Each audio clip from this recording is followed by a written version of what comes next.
Kain na sila. Baboy at kanin, adobo. Yan ang pot-pot namin. Ito naman si Goldie. Makalat talaga yan kakain. Ganyan talaga siya kumain. Kaya kailangan meron talagang sapin ang kanyang kainan. Tingnan mo. Ito naman ang cute na Miming namin na mapogi. Tignan mo, meron siya nakikitang butiki. Hindi siya mapakali. Lakas niyang kumain yan. Tignan mo, laki ng katawan. 3 buwan pa lang yan.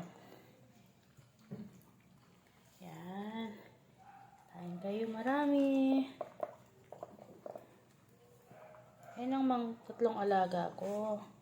Mababait yung mga yan. Taong bahay. Ano lang, asong bahay, tsaka pusang bahay lang.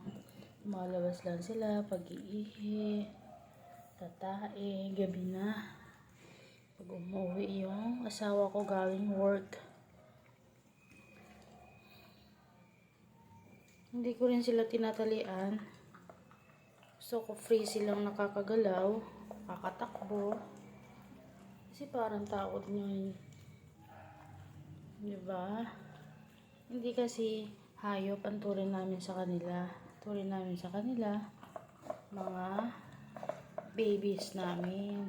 Tingnan mo yung isa. Lumipat na naman sa pinggan ng kainan ng Miming.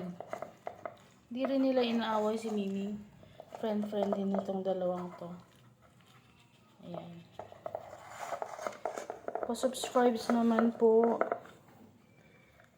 Para po mapansin din kami.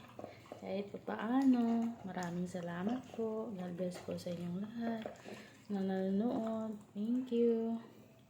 Sa time na binibigay nyo para mapanood ang aming munting vlog. Maraming salamat po. Hanggang sa muli. Bye-bye.